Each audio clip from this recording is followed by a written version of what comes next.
నమస్తే, welcome to our channel. నా పేరు నరేష్. ఈరోజు ముఖ్యమంత్రిగా చంద్రబాబు నాయుడు ప్రమాణ స్వీకారం చేశారు. ఇక మంత్రుల శాఖలు కూడా కేటాయించారు. దీనికి సంబంధించి ఈ క్యాబినెట్లో చంద్రబాబు తర్వాత నెంబర్ 2గా ఉన్నారు పవన్ కళ్యాణ్. జనసేన అధినేత పవన్ కళ్యాణ్ పోటీ చేసిన 21 స్థానాల్లో ఘన విజయం సాధించి దేశవ్యాప్తంగా ఒక రికార్డ్ని అయితే సెట్ చేశారు. గతంలో ఇలాంటి రికార్డు ఎక్కడా కూడా లేదు. 100కి 100% రికార్డు ఒక పవన్ కళ్యాణ్ క్రియేట్ చేయడం జరిగింది. సో పవన్ కళ్యాణ్కి సంబంధించి నెంబర్ 2 పొజిషన్ ఇవ్వడం కూడా జరిగిపోయింది. ఇక ఆయనకు డిప్యూటీ సీఎంతో పాటు 2 కీలక శాఖలు కూడా అప్పగిస్తున్నారు. అందులో ఏదైతే ఆయన రంగానికి సంబంధించి సినిమాటోగ్రఫీ ఉంది, హోంశాఖ కూడా ఉంది అంటున్నారు. సో మొత్తానికైతే డిప్యూటీ సీఎం పదవి ఖచ్చితంగా పవన్ కళ్యాణ్కి వరించింది అనే చెప్పుకోవాలి. సో ముఖ్యంగా పవన్ కళ్యాణ్ రాష్ట్రానికి ఉప ముఖ్యమంత్రిగా ఉన్నారు. సో ఆ పదవి కూడా కేవలం పవన్ కళ్యాణ్కి ఒక్కరికి ఇవ్వడం జరిగింది. గతంలో మనం చూస్తే జగన్మోహన్ రెడ్డి ముఖ్యమంత్రి అయినప్పుడు ఉప ముఖ్యమంత్రి పదవి దాదాపు 5 మంది ఎమ్మెల్యేలకు కేటాయించడం జరిగింది. 5 మంది డిప్యూటీ సీఎంలు ఉన్నారు. ఇప్పుడు మాత్రం కేవలం పవన్ కళ్యాణ్కే ఉప ముఖ్యమంత్రి పదవి ఇవ్వడం జరిగింది. అయితే ఎందుకు పవన్ కళ్యాణ్ ఒక్కరికి ఇచ్చారంటే మిగతా వాళ్ళకి ఇస్తే పవన్ కళ్యాణ్కి వాల్యూ ఉండదు. సో ఆ పదవికి కూడా వాల్యూ ఉండదు. సో ఉప ముఖ్యమంత్రిగా పవన్ కళ్యాణ్ ఉన్నారు. ఇంతకీ ఉప ముఖ్యమంత్రి అంత పవర్ఫుల్లా? హోంశాఖ కూడా పవర్ఫుల్లే కదా. ఉప ముఖ్యమంత్రి నిజంగా పవర్ఫుల్ శాఖనేనా అని చాలామందికి డౌట్ రావచ్చు. ఉప ముఖ్యమంత్రి ఒక పవర్ఫుల్ మంత్రి పదవి. సో ముఖ్యమంత్రి తర్వాత ఆ స్థాయి పదవి ఉప ముఖ్యమంత్రి పదవి. ఇంతకీ ఉప ముఖ్యమంత్రికి ఏమేం చేస్తాడు, ఆయనకున్న బాధ్యతలు ఏంది, ఆయనకున్నటువంటి వర్క్ ఏమేమి ఉంటుంది అంటే ముఖ్యమంత్రి తర్వాత ఆ రాష్ట్రానికి ముఖ్యమంత్రి. ఒకవేళ ముఖ్యమంత్రి విదేశీ పర్యటనలో ఉన్నా లేదా ముఖ్యమంత్రిగా తన విధులకు రాకపోయినా ఇక ముఖ్యమంత్రి చేసే వర్క్ మొత్తం కూడా ఉప ముఖ్యమంత్రి చేయాల్సి ఉంటుంది. సో ఉప ముఖ్యమంత్రి ఒకవేళ విధులకు రాకపోయినా ఆయన వేరే విదేశాలకు వెళ్ళినా కూడా ముఖ్యమంత్రి పొజిషన్లో ఉండి రాష్ట్రాన్ని నడిపించవలసిన బాధ్యత ఉప ముఖ్యమంత్రిది. ఇక రాష్ట్ర క్యాబినెట్లో 24 మంత్రులు ఉన్నారు కదా. పవన్ కళ్యాణ్ కాకుండా ఇంకా 23 మంత్రులు. 23 మంత్రులు చేస్తున్న పనేంటి? వారి శాఖలకు సరైన న్యాయం చేస్తున్నారా? పరిపాలన ఏ విధంగా చేస్తున్నారు? ప్రజలకు ఏ విధంగా అందుబాటులో ఉంటున్నారు? 175 మంది ఎమ్మెల్యేలు వారి నియోజకవర్గాల్లో చేస్తున్న పని ఏంటి? అభివృద్ధి పనులు ఎలా కొనసాగుతున్నాయి? ప్రజలకు ఆ 175 ఎమ్మెల్యేలకు ఎలా ఉంది రిలేషన్ అన్నది అంతా కూడా పర్యవేక్షిస్తాడు ఉప ముఖ్యమంత్రి. ఇక ఉప ముఖ్యమంత్రి పవర్స్ చాలానే ఉంటాయి. మనం చూసుకుంటే కనుక గతంలో ఉప ముఖ్యమంత్రులు అందరూ కూడా వారి నియోజకవర్గాలకి లేదా వారి జిల్లాలకు మాత్రమే పరిమితం అయ్యారు. ముఖ్యమంత్రి మొత్తం కూడా చూస్తూ ఉండే. కానీ ఇప్పుడు అలా ఉండదు. చంద్రబాబు తర్వాత పవన్ కళ్యాణ్కి కూడా చాలా అభివృద్ధి చేయాలి, మనకి మంచి బాధ్యతనిచ్చారు ప్రజలు, దానికి మనం మంచిగా వర్క్ చేయాలి, అభివృద్ధి చేయాలి, సరైన చక్కటి రాజధాని ఏర్పరచాలి, గతంలో పోయినటువంటి ఇండస్ట్రీలు, యువతకు ఉద్యోగాలు అవన్నీ కూడా తిరిగి రాష్ట్రానికి రావాలి, ఎలాగైతే హైదరాబాద్ సైబరాబాద్ నిర్మాణం అయిందో ఆంధ్రప్రదేశ్ కూడా ప్రత్యేక రాజధాని ఒక మంచి స్మార్ట్ సిటీగా డెవలప్ చేయాలనే ఆకాంక్ష, ఒక ఆలోచన పవన్ కళ్యాణ్కి ఉంది. సో ఆయనకు ఉప ముఖ్యమంత్రి పదవి ఇవ్వడంతో ఆ డ్యూటీస్ అన్నీ కూడా 100% పవన్ కళ్యాణ్ అయితే ఫుల్ఫిల్ చేస్తారు. సో ఆయనకు ఆలోచన విధానం కూడా ఉంది.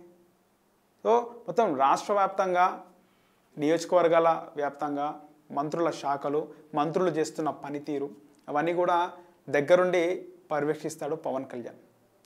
ఇంకా ఒక విధంగా చెప్పాలంటే భవిష్యత్తులో ఉన్నటువంటి ముఖ్యమంత్రి మనం చెప్పుకున్నట్టు విదేశీ పర్యటనకి వెళ్ళినా ఆ విధులకు రాలేకపోయినా ఏదైనా జరగకూడదు జరిగినా కూడా నెక్స్ట్ సీఎం అయ్యేది పవన్ కళ్యాణ్.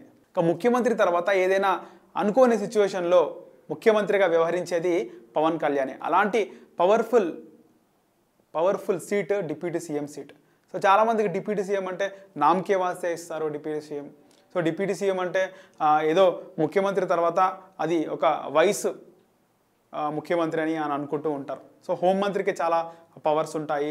సీఎం తర్వాత హోమే అనుకుంటారు, కానీ సీఎం తర్వాత సెకండ్ సీఎం డిప్యూటీ సీఎం.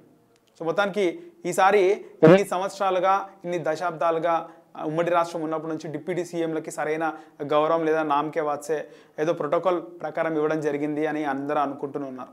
కానీ ఫర్ ద ఫస్ట్ టైం మొట్టమొదటిసారి డిప్యూటీ సీఎంకి ఉండే పవర్స్ ఏంటో అని కూడా పవన్ కళ్యాణ్ డిప్యూటీ సీఎంగా ఆయన ప్రమాణ స్వీకారం చేసినాక ఆయనకు శాఖ కేటాయించినాక what is deputy CM powers of deputy CM అనేది ఖచ్చితంగా తెలుగు ప్రజలు అయితే చూస్తారు. సో పవర్ఫుల్ పర్సన్కి ఒక పవర్ఫుల్ పోస్టే డిప్యూటీ సీఎం. ఖచ్చితంగా పవన్ కళ్యాణ్ చంద్రబాబు నాయుడు తర్వాత ఆ స్థాయి పరిపాలన ఆంధ్రప్రదేశ్ ప్రజలకు అందిస్తారని చెప్పేసి ఇప్పటికే ప్రజలందరూ కూడా కోరుకుంటున్నారు. మరొక ముఖ్య విషయం ఏంటంటే పవన్ కళ్యాణ్ చంద్రబాబు నాయుడుకి ఎలా అయితే విజన్ ఉందో ఆయన గతంలోనే 2020 అన్నారు. సో అలాంటి విజన్ కూడా పవన్ కళ్యాణ్కి ఉంది. సో ఇప్పుడు రాష్ట్రానికి ఈ యొక్క ఆంధ్రప్రదేశ్కి కేవలం ఒక ముఖ్యమంత్రి కాదు, ఇద్దరు ముఖ్యమంత్రులు ఉన్నట్టే మనం అనుకోవాలి, భావించాలి కూడా. ఆ విధంగా పరిపాలన అయితే ఉంటుందని అందరూ కూడా ఎక్స్పెక్ట్ చేస్తున్నారు. దాదాపు దీంట్లో 24 మంత్రులు క్యాబినెట్ మంత్రులు అయితే కొలువు తీరారు. 24 మంత్రులు వాళ్ళు ప్రమాణ స్వీకారం చేయడం జరిగింది. సో 24 మంత్రుల్లో ఒకసారి మంత్రులందరూ కూడా ప్రమాణ స్వీకారం చేయడం జరిగింది.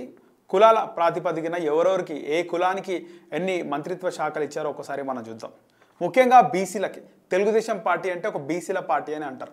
బీసీలకు 8 మందికి మంత్రిత్వ శాఖలు ఇవ్వడం జరిగింది. అంటే 8 మంది బీసీ మంత్రులు ఉన్నారు. అలాగే 2 ఎస్సీలకి ఇవ్వడం జరిగింది, 2 మంత్రిత్వ శాఖలకు. అలాగే ఎస్టీలకు 1, బలిజలకు 1, ముస్లిం మైనారిటీలకు 1 శాఖలు ఇవ్వడం జరిగింది. అలాగే ఆర్యవైశ్యకి ఒక శాఖను కేటాయించడం జరిగింది. ఇక కాపు సామాజిక వర్గానికి 3 మంత్రి పదవులు, కమ్మ సామాజిక వర్గానికి 4 మంత్రి పదవులు, అలాగే రెడ్డి సామాజిక వర్గానికి 3 మంత్రి పదవులు ఇవ్వడం జరిగింది. మొత్తానికి చూసుకుంటే కనుక 8 బీసీలు, 2 ఎస్సీలు, 1 ఎస్టీ, 1 ముస్లిం, 1 ఆర్యవైశ్య, 1 బలిజ, 4 కమ్మ, 3 కాపులు, అలాగే 3 రెడ్లు, 8 మంది బీసీలకి మంత్రిత్వ శాఖలు ఇవ్వడం జరిగింది. కులాల ప్రాతిపదికన సరైన ఒక డిజిట్ అయితే మంత్రిత్వ శాఖలకు కేటాయించడం జరిగింది. మొత్తం కూడా 24 మంత్రి. ముఖ్యమంత్రి చంద్రబాబు నాయుడు కాకుండా 24 మంది మంత్రులు కొలువు తీరారు. దీంట్లో పవన్ కళ్యాణ్ ఒక మంచి పవర్ఫుల్ మంత్రిత్వ శాఖనైనా చెప్పుకోవాలి. ఇక ముఖ్యమంత్రి చంద్రబాబు నాయుడు తర్వాత ఆ స్థాయి మంత్రి పదవి పవన్ కళ్యాణ్కి ఇవ్వడం జరిగింది. అలాగే చాలామందికి ఒక డౌట్ కూడా ఉంది. అది ఏంటి అంటే నందమూరి బాలకృష్ణకు ఎందుకు మంత్రి పదవి కేటాయించలేదు అని. ఇక్కడ కేవలం కొలువు తీరింది తెలుగుదేశం పార్టీ ప్రభుత్వమే అంటే ఖచ్చితంగా తెలుగుదేశం పార్టీ ప్రభుత్వమే.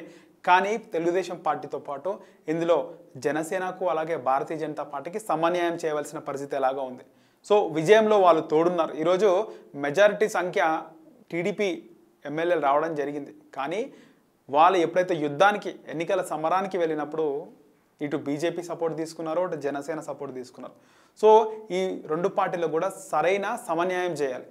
కేవలం టీడీపీకి సంబంధించిన ఎమ్మెల్యేలకు ఎక్కువగా మంత్రి పదవులు ఇచ్చి జనసేనకు బీజేపీకి తక్కువగా ఇస్తే అది సరైనది కాదని చెప్పేసి చంద్రబాబు నాయుడు అభిప్రాయం. సో ఇక్కడ ఆల్రెడీ నందమూరి బాలకృష్ణ గారు సినిమాల్లో చాలా బిజీగా ఉన్నారు. సో ఆయన సినిమాల్లో ఉన్నారు, సినిమాలు చేస్తున్నారు. ఒకవైపు బసతారకం క్యాన్సర్ హాస్పిటల్కి ఆయన చైర్మన్గా ఉన్నారు. ఇక ఎమ్మెల్యేగా మంత్రి అయినప్పుడు ఖచ్చితంగా ఒక కీలక సమావేశాల్లో పాల్గొనవలసిన అవసరం ఉంటుంది. సో ప్రతి సమావేశంలో పాల్గొనాలి. ఏవైనా రాష్ట్రానికి ఏవైనా నిధులు వచ్చే అవకాశం ఉన్న ఇండస్ట్రీలు రావాలన్నా క్యాబినెట్ సమావేశాలకి, ముఖ్యంగా రాష్ట్రానికి సంబంధించి ఏదైనా ఆపద వచ్చినప్పుడు ఖచ్చితంగా మంత్రులు దగ్గరుండి పర్యవేక్షించాలి. సో ప్రభుత్వ పాలనలో మంత్రులు పాలుపంచుకోవాలి. కానీ బాలకృష్ణ హీరోగా బిజీగా ఉన్నారు. ఒకవేళ మంత్రిగా ఉంటే ఖచ్చితంగా ఆయనకు పార్టిసిపేట్ చేసే అవకాశం ఉండదు. కాబట్టి అందుకే మళ్ళీ ప్రతిపక్షాలు, ముఖ్యంగా ప్రతిపక్షం లేకపోయినప్పటికీ వైసీపీ నుంచి వాళ్ళు విమర్శలు ఎదుర్కోవాలి.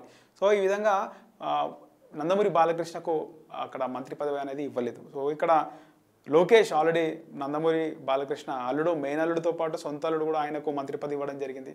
సో ఈ విధంగా అయితే బాలకృష్ణను పక్కకు పెట్టినట్టుగా తెలుస్తుంది. ఆయనకు మంత్రి పదవి ఇవ్వకపోవడానికి ఇదే ప్రధాన కారణం తప్పితే అటు నందమూరి అభిమానులు భావిస్తున్నట్టు ముఖ్యంగా కొన్ని సోషల్ మీడియాలో వస్తున్నాయి.